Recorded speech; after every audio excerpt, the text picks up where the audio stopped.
बिस्मिल्लाहिर्रहमानिर्रहीम, अस्सलाम वालेकुम। टारगेट 7 के साथ मैं हूँ एतजाज़ नक़ी और मेरे साथ मौजूद हैं सज्जाद तरीन साहब। नाज़रीन, सबसे पहले तो जिक्र करेंगे वज़ीर आज़म की गुफ्तगू का जो आज उन्होंने ख़िताब में की है। और रोज़ाना की बुनियाद पर वैसे वो बात कर रहे हैं, लेकिन आज कुछ अपनी परफॉर्मेंस का भी उन्होंने जिक्र किया है, मौजूदा सियासी सूरत हाल से हट के जो इंटरनेशनल लेवल पर हुई है, और दीगर फिर जो पहले उनका एक मौक़िफ़ है उसको आज दोहराया है। इसके साथ साथ शेख रशीद साहब ने भी आज गुफ्तगू की है और उनकी खैर मुलाकात भी हुई है आज वज़ीर आला पंजाब से भी, उसका भी जिक्र करेंगे। और चूँकि वो वज़ीर दाखिला हैं और जो सूरत हाल आगे दरपेश है उस हवाले से क्या इक़दामात कर रहे हैं वो भी हम गुफ्तगू में शामिल करेंगे। चौधरी साहिबान, काफ लीग का क्या मौक़िफ़ है? बड़ी कन्फ्यूजन है इसको लेकर अभी तक, उनके बयानात को लेकर कि उनके बयानात जो हैं वो तब्दील हो रहे हैं, मगर क्या सूरत हाल बन रही है? काफ लीग कहाँ खड़ी है या क्या वजह है कि मुशावरत जो है अभी तक ताख़ीर का शिकार है? इस पर भी बात करेंगे। और फिर जब हम मुशावरत की बात कर रहे हैं तो अभी जिस वक्त हम ये प्रोग्राम कर रहे हैं तो आसिफ अली जरदारी मौलाना फजलुर रहमान के घर पहुंच चुके हैं और वहाँ पे भी अपोजिशन के जो हैं वो मुशावरत की जा रही है, क्योंकि इससे पहले मौलाना फजलुर रहमान और मियाँ शहबाज शरीफ की जो है वो बिलखसूस मुस्लिम लीग नून के अरकान की, मियाँ शहबाज शरीफ की, शायद खाकान अब्बासी साहब और दीगर उनके अरकान मौजूद थे, उनकी MQM के वफ्द से मुलाकात हुई है। और उसके बाद ज़ाहिर है ये मुलाकात अब जो इत्तेहादियों के साथ मामलात किस हद तक पहुँचे हैं उस पर अब अपोजिशन के रहनुमा बैठ कर मुशावरत कर रहे हैं। उसमें क्या कुछ सामने आता है, इसी दौरान भी अगर कुछ सामने आता है उस पर बात करेंगे। और जो इस वक्त मुलाकातों का सिलसिला है, सियासी सूरत हाल बन रही है, आइंदा उसकी क्या हिकमत अमली तरतीब दी जा रही है और क्या मुख्तलिफ खबरें हैं जो गर्दिश में हैं। मियाँ शहबाज शरीफ ने भी नेशनल गवर्नमेंट की बात की है, तो वो भी शामिल गुफ्तगू करेंगे कि मामलात किस जानब जा सकते हैं, क्या उनकी ज़ाती राय है या इस पर भी कोई मुशावरत है। सजाद तरीन साहब, सबसे पहले तो वज़ीर आज़म जो हैं वो एक तो आपको पता है वो जलसों से ख़ताब कर रहे हैं और उन जलसों से बल्दियाती इलेक्शन के हवाले से वो बात कर रहे हैं जिस पे इलेक्शन कमीशन ने जो पहले ही वज़ीर आज़म को ये नोटिस भेजा है कि आप कानूनी तौर पर ये नहीं कर सकते, लेकिन उसके बावजूद बहरहाल खिताबात जारी हैं। और बल्दियाती इलेक्शन के हवाले से उन्होंने कहा है कि जो भी बल्ले के ख़िलाफ़ खड़ा हुआ है वो बैठ जाए क्योंकि हम जीत रहे हैं।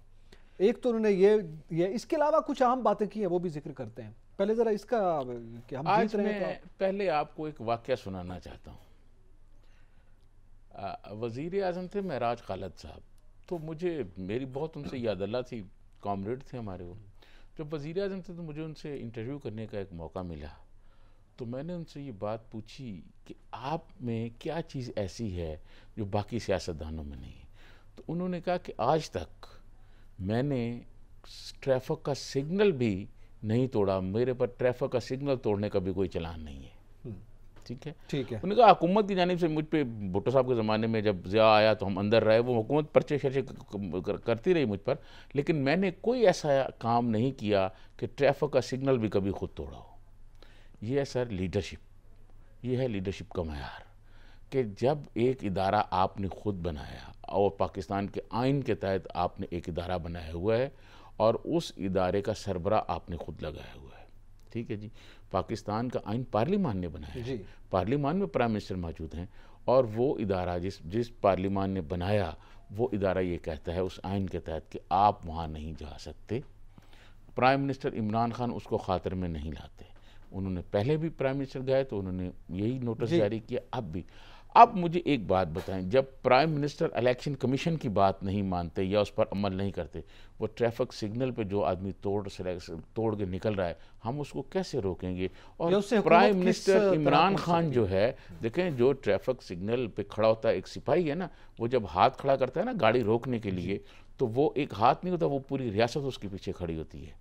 वरना कोई मेरे जैसा आदमी, आप जैसा आदमी ट्रैफिक पे खड़ा हो तो अगले कुचल के चले जाएंगे।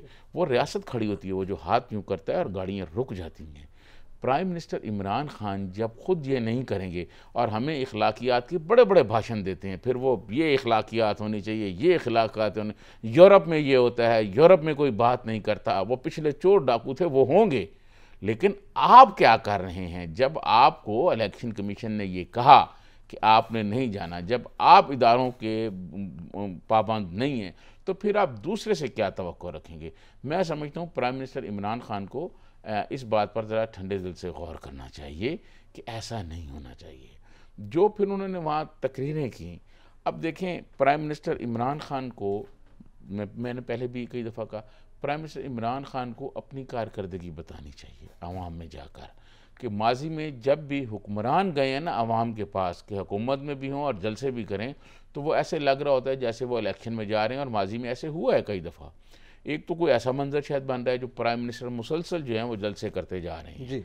और प्राइम मिनिस्टर अपनी कारकर्दगी बताएं। प्राइम मिनिस्टर लोगों को ये बताते हैं जी फ़लाँ चोर है, फ़लाँ डाकू है, फ़लाँ ने ये किया, फ़लाँ ने ये किया, लेकिन आखिरी जलसे में जब उन्होंने army chief general Qamar Javed Bajwa साहब का नाम लेके मौलाना फजलुर रहमान के बारे में कहा कि उन्होंने मुझे ये कहा कि ऐसा ना कहें, लेकिन फिर भी उन्होंने कहा जी। तो लेकिन उसके बाद अगला जो उन्होंने जलसा किया, शायद पता नहीं उनके मुशीरों ने, उनके दोस्तों ने उनको समझाया, अब कम अज़ कम वो उस तरह बात नहीं आज करते। वो परफॉर्मेंस का जिक्र करते रहे। देखें आज परफॉर्मेंस, वो इस्लामोफोबिया का मामला है, यूनाइटेड नेशन ने करारदाद पास की है, तो उस पर वो कहते हैं चूँकि ये हमारा मौक़िफ़ था और उस पर बड़ा काम किया शाह महमूद कुरैशी साहब ने, और आखिरकार हम कामयाब हुए। 15 मार्च को इंटरनेशनली एक डे ये आज प्राइम मिनिस्टर इमरान खान हमारे मुल्तानी मखदूम जनाब शाह महमूद कुरैशी की जिस तरह बात कर रहे थे और उनके मातहत जो फार नाफिज है उसकी बात कर रहे थे, लेकिन प्राइम मिनिस्टर साहब ने खुद ही फैसला किया है मिनिस्टरों की परफॉर्मेंस का।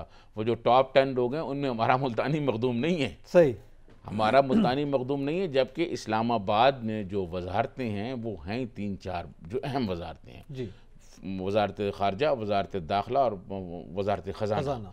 ये अहम मिनिस्ट्री होती हैं और इन्हीं लोगों की परफॉर्मेंस देखी जाती है। इन्हीं की परफॉर्मेंस का इम्पैक्ट होता है मुल्क पर भी, अवाम पर भी। बिल्कुल ठीक। और उसमें मुल्तानी मखदूम नहीं थे, और आज मुल्तानी मखदूम की प्राइम मिनिस्टर ये बात तारीफ़ कर रहे थे। इस्लाम फोबिया वाली जो बात हुई है, मैं समझता हूँ एक अच्छी अचीवमेंट्स है हमारी। चले अब आज जो गुफ्तगू की है, वैसे उसमें वो नाम बिगाड़ने और उसकी तो सूरत हाल नहीं थी, उस पर मेरे ख्याल में बहुत हुआ, बहुत सी तनकीद भी हुई वज़ीर आज़म पर। आज उन्होंने कुछ मुख्तलिफ नौइयत में, हम कह सकते हैं कि पार्लिमानी अंदाज में तनकीद की अपोजिशन, इस पर भी बात करते हैं, फिर शेख साहब के भी जिक्र करते हैं कि उन्होंने क्या कहा है। यहाँ पे वक्त तो एक ब्रेक का, हमारे साथ रहिएगा।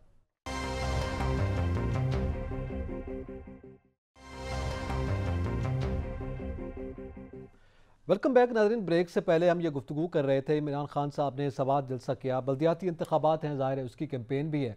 इलेक्शन कमीशन ने बाकायदा रोका था वज़ीर आज़म को कि ये गैर आइनी है कि एक वज़ीर आज़म जो है वो इलेक्शन कैंपेन में जाए, तो नहीं जाना, आपको नहीं जाना चाहिए। मगर बहरहाल वज़ीर आज़म ने वो खातिर में नहीं लाए और वो खिताबात जो हैं कर रहे हैं। ये तो है वज़ीर आज़म। अब शेख रशीद साहब जो हैं वो ये बात करते हुए दिखाई दे रहे हैं कि अगर किसी ने कानून को हाथ में लिया और कानून को छेड़ा तो फिर हम उनको नहीं छोड़ेंगे। तो उनसे फिर बहुत से सवालात जन्म लेते हैं कि वजारत दाखिला का कानून छेड़ा जाए तो उसको नहीं छोड़ेंगे, कोई और कानून तोड़ा जाए तो उसके बारे में क्या ख्याल है? सजाद साहब, यही मेरा सवाल है आपसे। मैं आपको जो महराज खला साहब की बात बता रहा था ना, महराज खला साहब इस मुल्क के वज़ीर आज़म रहे हैं। उन्होंने ये कहा कि मैंने कोई ज़िंदगी में ऐसा काम नहीं किया कि कोई गैर कानूनी काम किया हो। हुकूमत मुझ पर मुकदमे बनाती रही है, मैंने कोई ऐसा गैर कानूनी काम नहीं किया जो मेरे पे कोई मुकदमा बने, चाहे वो ट्रैफिक सिग्नल ही को ना। ये जो आपने शेख रशीद साहब की बात कही, बात यह है कि इसमें अपोजिशन कौन सा कानून तोड़ने जा रही है। बिलावल भुट्टो जरदारी ने 10 रोज़ का एक बहुत बड़ा लॉन्ग मार्च किया जी मार्च जी, और वो आए और एक गमला तक नहीं टूटा और वापस चले गए। मौलाना फजलुर रहमान साहब इससे पहले एक मार्च लेके आए थे और काफ़ी लोग धरना दिया था, यहाँ पे बड़ा धरना था, कुछ नहीं हुआ। तो ये बात पहले कह देना।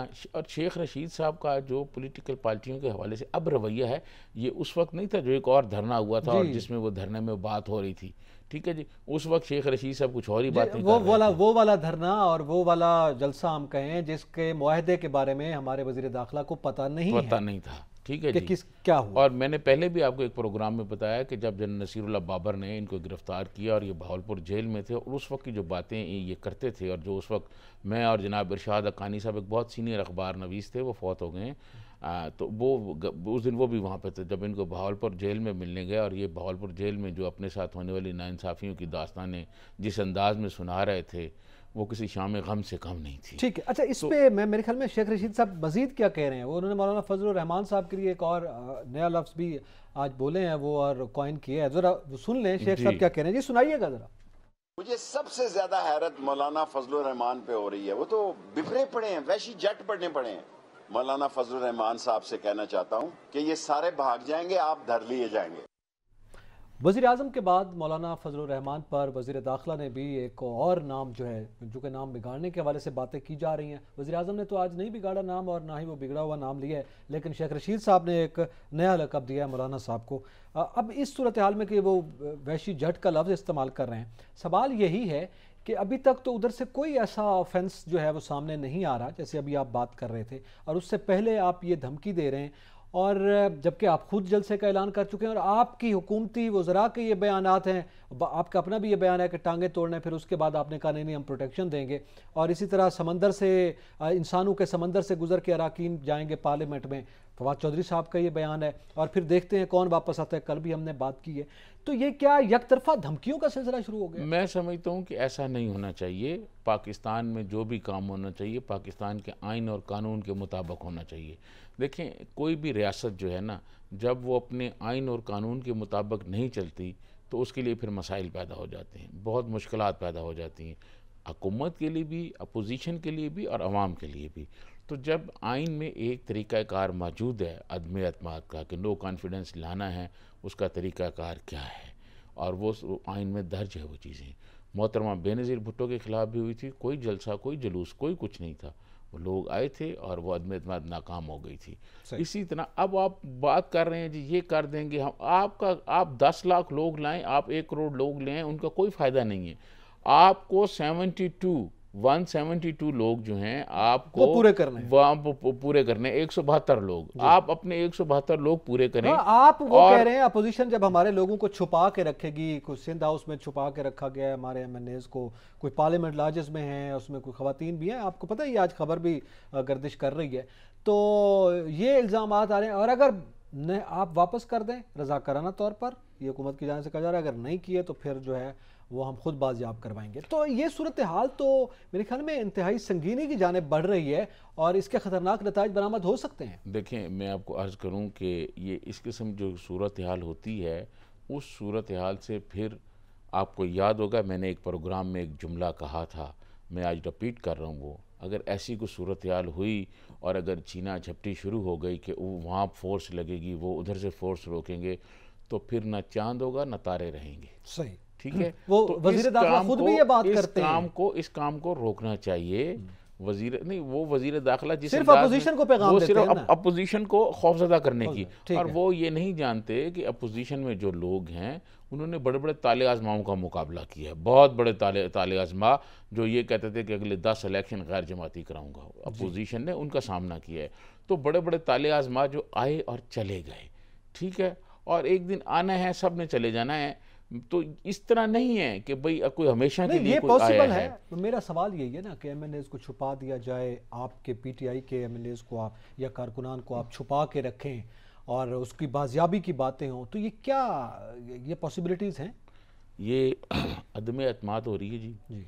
इसमें कोई ऐसी बात नहीं है कि कोई छुपा के ले जाए किसी को, कोई गया तो उन्होंने रखा है ना आपको, कोई आपके घर आएगा, आपके पास आएगा तो आप उसको रखेंगे, आप किसी को ज़बरदस्ती तो नहीं ला सकते मीडिया के इस दौर में जी। हॉर्स ट्रेडिंग के इल्ज़ामात तो अपनी जगह पर चले हैं। अगर हुकूमत जो है इतनी बेबस हो गई है कि रज़ाकाराना तौर पर बातें कर रही है और अपने लोगों को वो हैंडल नहीं कर सकी, तो फिर हुकूमत ये लोग क्या करेंगे?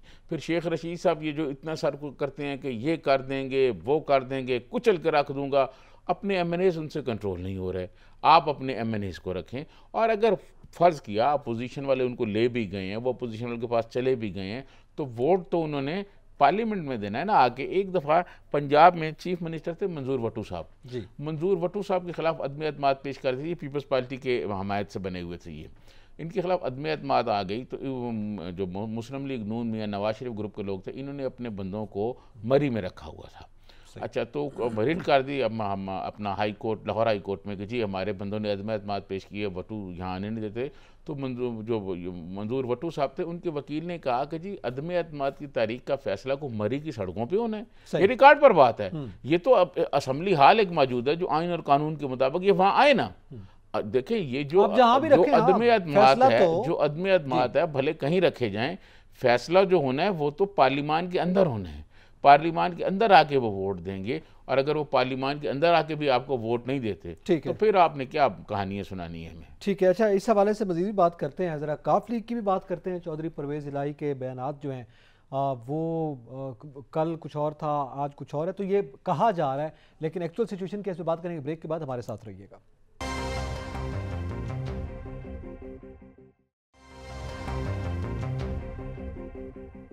वेलकम बैक नाज़रीन। जिक्र करेंगे इत्तेहादियों का और बिलखुसूस काफ लीग का, कल की गुफ्तगू और आज की गुफ्तगू के हवाले से। ये परवेज़ इलाही साहब ने जो ये बात की है, गुज़िश्ता रोज़ तो उन्होंने ज़ाहिर है हुकूमत पे सख्त तनकीद भी की, और बात आज उन्होंने थोड़ा सा उसकी वजाहत पेश कर दी। उन्होंने कहा हम अपोजिशन में नहीं हैं, हम अभी हुकूमत के साथ खड़े हैं। ज़ाहिर है हुकूमत के साथ खड़े हैं का मुराद नहीं है, हम उनके साथ पार्टनर हैं हुकूमत में, तो यकीनी तौर पर वो पार्टनर है।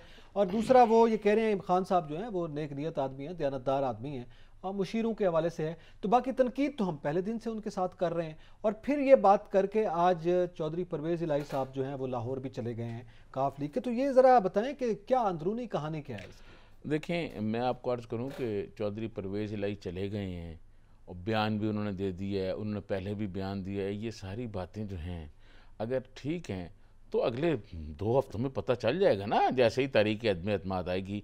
अगर ये सारा प्लान जो कुछ हुआ और ये तारीख़ अदम एतमाद हुआ, ये इसीलिए हुआ कि चौधरी परवेज़ इलाही एक बयान दें और सब ख़त्म हो जाए, ऐसी बात नहीं है। सही चौधरीज़ के साथ जो आसफ़ अली ज़रदारी साहब की बात हुई है और MQM से जो आसफ़ अली ज़रदारी साहब की बात हुई है, मुझे पता है अगला सवाल आपने फिर वही पूछना है। MQM की मुलाकात हुई है, जो मुलाकातें हो रही हैं, जो मुलाकातें हो रही हैं और मौलाना साहब की ज़रदारी साहब से मुलाकात हो रही है, चौधरी के साथ सारे मामला जो हैं वो आसफ़ अली ज़रदारी साहब ने तय कर लिए हैं, वो बिल्कुल तय हो गए हैं। आप देखिएगा कि जिस तरह वो कहते हैं ना कि हमारा जो वज़ीर आज़म के ख़िलाफ़ जो वोट पड़ेंगे, वो कह रहे हैं जी 200 के करीब होंगे, अगर 200 ना हुए तो 180-85 ज़रूर होंगे। ये तो कल चौधरी साहब ने कहा है कि ये दुरुस्त है। ये चौधरी साहब ने जो है ना, उनके पास है चौधरी साहब जो वहाँ गए हैं ना, ये इसकी वजह ये भी हो सकती है कि थोड़ा सा माहौल ठंडा किया जाए। 23 मार्च आ रही है, इस्लामी कॉन्फ्रेंस आ रही है, बड़े लोग आ रहे हैं, तो वो थोड़ा सा उससे माहौल को ज़रा बेहतर बनाया जाए। और चौधरी साहब वहाँ चले गए हैं ताकि प्राइम मिनिस्टर इमरान खान आराम से और इत्मीनान से जो है वो कॉन्फ्रेंस भी अटेंड करें। 23 मार्च का जो हमारा नेशनल डे है, परेड वगैरह, वो भी हो जाए। फिर उसके बाद 24 से आप देखिएगा और 25 से तो फिर शेख रशीद साहब ने कहा ना यहाँ सियासत शुरू होगी। फिर शेख रशीद साहब को भी पता चल जाएगा और उन लोगों को भी पता चल जाएगा जो चौधरी परवेज़ इलाही के आज बयान को उठा के फिर रहे हैं। हमारे कुछ वो एंकर भी जो मतलब PTI की बहुत हामी और वो हैं, वो भी आज बहुत खुश है और उनके चेहरों पे बहुत चमक है। लेकिन मैं आपको ये बता दूं कि ये चीज़ें ऐसे नहीं है, ये सारी जो एक्सरसाइज कराई गई है, ये सारा जो होमवर्क हुआ है, ये इसलिए नहीं हुआ कि सिर्फ जो बस चौधरी परवेज़ इलाही एक बयान दे देते और मामला ठंडा हो जाए। तो कह रहे हैं मैं इंतजार कर रहा हूं, ऐसा नहीं होगा, फैसला करती है। मुझे वज़ारत आला की ऑफर है। मैं आपको अर्ज करूं कि अपोजिशन के पास चौधरी परवेज़ इलाही को देने के लिए बहुत कुछ है, हुकूमत के पास कुछ नहीं है। अच्छा, एक अब चूंकि काफ लीग जो है वो पीपल्स पार्टी से नून लीग की गारंटी मांग रही है और MQM जो है वो नून लीग से पीपल्स पार्टी की गारंटी मांग रही है, ज़ाहिर सिंध में उनका है। तो क्या ये गारंटीज पूरी हो गई हैं? आज अभी वो इत्तेहादियों के हवाले से पहले नून लीग मिली है MQM से और आज नून लीग ने MQM को सारी गारंटी दे दी हैं और चौधरी परवेज़ इलाही को आसफ़ अली ज़रदारी साहब ने सारी गारंटियाँ दे दी हैं। ये मामला तय हो चुके हैं, सब कुछ चीज़ें तय हो गई हैं। ये सिर्फ जो अब मुलाकातें हो रही हैं ये रस्मी कार्रवाई है। अच्छा, बाकी सारी चीज़ें हो गई हैं। आज जो अहम बयान है, जो अगला सवाल आप मुझसे करने वाले हैं, मैं खुद ही उसका जवाब दे दूँ कि आपके पास टाइम कम है, कि जो शहबाज शरीफ ने कहा है नेशनल गवर्नमेंट माइनस PTI, इस पर बहुत अरसे से काम हो रहा था। और जब ये सारी पार्टियाँ आ जाएंगी, जो PDM में भी हैं, PDM से बाहर भी हैं, आफ्ताब खान शेरपाव है, महमूद खान अचकज़ई है, जो PDM में ये शामिल हैं लोग, और पीपल्स पार्टी बाहर है, ANP बाहर है, ये भी आ जाएंगे। और शहबाज शरीफ के साथ मिलके अगर अदम एतमाद कामयाब हो जाती है तो ये नेशनल गवर्नमेंट की शक्ल ही होगी। अच्छा, और इसको नहीं, वो तो 5 साल की नेशनल गवर्नमेंट की बात कर रहे हैं। मैं आपको अर्ज करूं, क्या वो नेशनल गवर्नमेंट जो 5 साल की बात कर रहे हैं ना, वो ऐसा नहीं है कि ये गवर्नमेंट अगर अब बन जाए नेशनल गवर्नमेंट तो इसको 5 साल के चला जाए, आइन में इसकी कोई गुंजाइश नहीं है। ये हो सकता है कि अगले इलेक्शन जब भी इलेक्शन हो और जो सारी पार्टी जीत के हैं उन सबको हुकूमत में शामिल किया जाए और सब मिलकर एक नेशनल गवर्नमेंट बनाए और मुल्क के मसाइल को जो है हल करें और जिस मसाइल में मुल्क फंस गया है उससे निकाला जाए। अच्छा, और गरीब आदमी को जिंदा रहने का हक दिया जाए। माइनस पीटीआई नेशनल गवर्नमेंट यानी अपोजिशन एग्जिस्ट ही नहीं करती ना। जब तमाम जमातें हुकूमत का हिस्सा है तो फिर उसमें अपोजिशन तो एग्जिस्ट ही नहीं करती। तो माइनस PTI का मतलब अपोजिशन सिर्फ एक PTI होगी।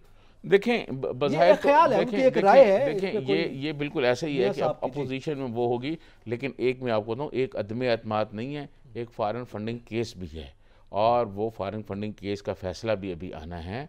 और बहुत सारे मसाइल जो हैं वो पीटीआई के लिए कोई ये समझता है तो समझे, मैं ये नहीं समझता कि प्राइम मिनिस्टर इमरान खान या उनकी हुकूमत की कोई मुश्किलात कम हुई हैं या वो मुश्किलात से निकल आए हैं, ऐसी कोई सूरत नहीं है। उनके लिए 25 के बाद 24 के बाद 24 की रात और 25 का जब दिन शुरू होगा तो उनके लिए जो मुश्किलात हैं जो हमें नज़र आ रही हैं और हुकूमती कई वज़ीरों को और उनके कई दोस्त एंकर्स को खान साहब के को नज़र नहीं आ रही, वो 25 के बाद मंजर आम पर आनी शुरू हो जाएंगी और आपको पता चल जाएगा कि हुकूमत के लिए ना ख़त्म होने वाली मुश्किलात का एक नया सिलसिला शुरू हो जाएगा, पार्लिमान में भी और फिर फॉरेन फंडिंग भी है और बाकी चीज़ें भी हैं। बाकी जो इस वक्त जल्द से जुलूस की सियासत है वो भी जारी रहेगी। खैर, आने वाले दिनों में इस हवाले से मजीद मालूम होगा। इसी के साथ ही एतजाज़ नकीर और सजाद तरीन को इजाज़त दीजिए। अल्लाह हाफ़िज़।